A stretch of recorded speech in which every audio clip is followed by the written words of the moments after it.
At 6:42 on the cold morning of November 27, 1944, First Lieutenant Harold Hal Whitaker lay completely still beneath a shattered teak tree on the eastern edge of the Hurtgen Forest, his body pressed into frozen mud, his breath slow and controlled as if he were not even alive.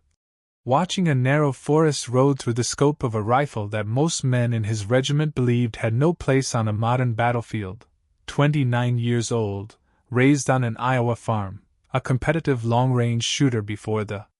war, but officially just another infantry officer with no sniper designation, no special authority, and no guarantee he would survive the next hour, the forest around him silent in a way only battlefields become silent, broken trees standing like gravestones, snow mixing with rain, the air heavy with the smell of rot and cordite, a place where American artillery had failed, infantry assaults had stalled,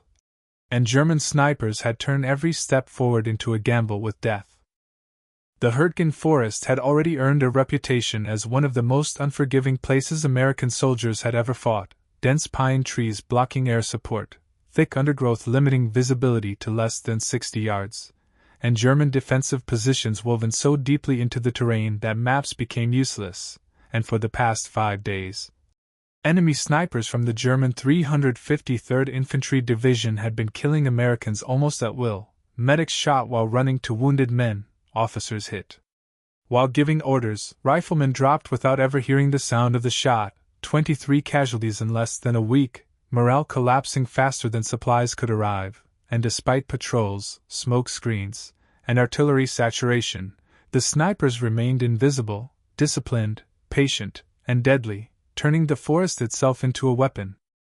Whitaker had arrived at the forest weeks earlier carrying the same Springfield rifle as everyone else, but hidden in his pack, wrapped carefully in oilcloth, was a rifle he had purchased before the war using money saved from harvest seasons back home, a Winchester Model 54 chambered in .30-06, topped with a German Zeiss Silvier scope bought from a Chicago gunsmith before the borders closed. When he had brought the rifle to training years earlier, range officers laughed and asked if he planned to hunt deer in Europe, and Whitaker never argued. He simply qualified expert again and again with iron sights, never advertising the fact that at 500 yards prone, he could consistently place rounds into a man-sized target, a skill learned not from manuals, but from watching wind bend crops and judging distance by shadow and instinct. By late November of 1944, the situation in the Hurtgen Forest had become desperate enough that rank and regulation mattered less than results, and when the regimental commander quietly asked if anyone had experience with scoped rifles, Whitaker raised his hand slowly, the room going silent as officers exchanged skeptical looks. The commander asked one simple question: "Can you find them?" And Whitaker answered honestly, "I can try." With no promises and no guarantees, and before dawn the next morning, he was given unofficial permission to operate beyond the forward line alone. No spotter, no radio, no backup, just a compass bearing, his rifle, and a warning to be back before dark if he wanted to avoid friendly artillery. Whitaker moved into position before first light, choosing not the high ground where German observers might notice movement, but a blown-down teak tree whose roots formed a natural blind, and he lay there for over an hour without moving, allowing the forest to settle, knowing German snipers did not rush their shots. They waited for Americans to expose themselves first, and instead of searching for men, Whitaker searched for wrongness. Shadows that moved when nothing else did, branches bent without wind. At 6:42 he saw it, a rifle barrel wrapped in cloth, 20 feet up a pine tree, aimed directly at the American supply route, and Whitaker waited 8 full minutes before firing, confirming the target, controlling his breathing, and when he squeezed the trigger, the rifle's report was swallowed by distant artillery as the German sniper fell backward from the tree. Whitaker did not celebrate, did not move, and did not rush, because German snipers worked in pairs, and 3 minutes later another soldier appeared near the base of the tree, crawling cautiously to assess what had happened, and Whitaker fired again, dropping him instantly. 2 shots, 2 kills, and only then did Whitaker relocate, crawling through snow and mud to a shallow depression 40 yards east. Moments later a bullet struck the tree he had just left, the third sniper firing at where Whitaker used to be, and Whitaker spotted him soon after, prone behind a fallen log, barely visible through snow-covered branches. One more shot, one more kill, 3 shots fired, 3 German snipers eliminated before noon. By early afternoon, the effect was immediate. American casualties stopped, runners moved again, officers dared to stand upright, and whispers spread through the regiment about the quiet officer with the hunting rifle. But the Germans responded quickly, mortar fire bracketing the area as Whitaker relocated again and again, using shell holes and terrain for cover.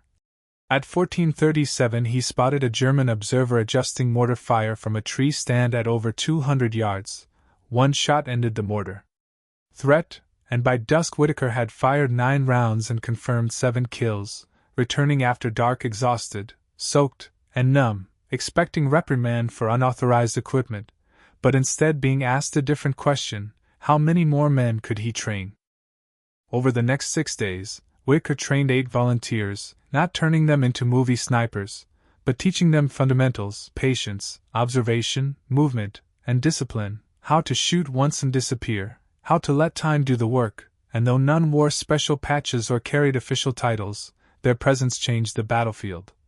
By December 5 the German sniper threat in that sector of the Hurtgen Forest was effectively neutralized, casualties dropped sharply, and American units finally advanced after weeks of stalemate, and yet no official reports recorded Whitaker's kills, because the army still did not know how to categorize men like him. Whitaker continued fighting through the Battle of the Bulge, a campaign that tested even hardened veterans, where freezing temperatures killed men as surely as bullets, and exhaustion became a permanent condition rather than a temporary state, and throughout those brutal weeks he carried the Winchester with him not as a primary weapon but as a tool reserved for moments when a single precise shot could change the direction of an engagement. He used it sparingly and deliberately, understanding that every pull of the trigger revealed his position and invited retaliation, once engaging a German machine gun crew nearly 500 yards away that had pinned down an American platoon in open snow-covered ground, another time eliminating an officer directing a counterattack whose presence was holding the German line together, always 1 shot, never 2 from the same place, always followed by immediate movement. And when the war finally ended, Whitaker returned to Iowa quietly, without parades or interviews, choosing the anonymity of civilian life, becoming a high school teacher who spoke softly and listened more than he talked, never sharing stories of the forest, never correcting students who assumed wars were won only by numbers and machines.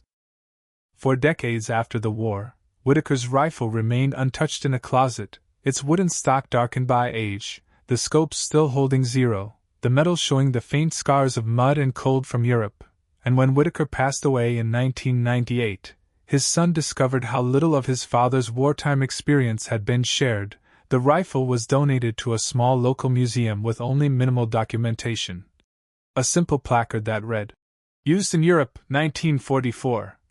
offering no hint of the silent hours spent waiting, the calculated movements through snow and shell holes, or the lives saved by shots that were never officially recorded. And visitors walk past it every day without stopping, seeing only an old hunting rifle, unaware that this unassuming object once tipped the balance in a forest where entire regiments had stalled. The Hurtgen Forest remains one of the most misunderstood and costly battles of World War II, a place where terrain, weather, and enemy doctrine combined to negate technological superiority, where artillery could not see its targets and tanks could not move, and where success depended not on overwhelming firepower but on endurance, adaptation, and individual judgment. And Whitaker's story fits uneasily into traditional narratives of modern warfare because it lacks spectacle. There were no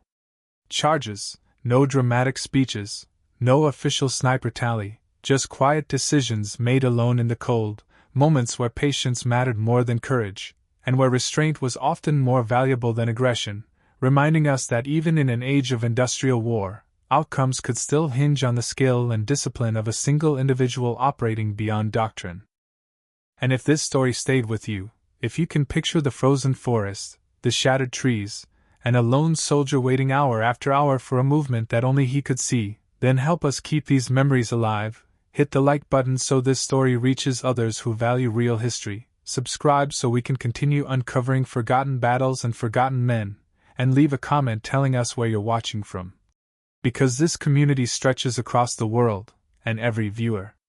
becomes part of preserving these stories, men like Harold Whittaker who returned home without fame, without recognition, and without ever asking to be remembered, but who deserve remembrance all the same, because history does not survive on monuments alone, it survives when someone listens, and when someone chooses not to let silence win.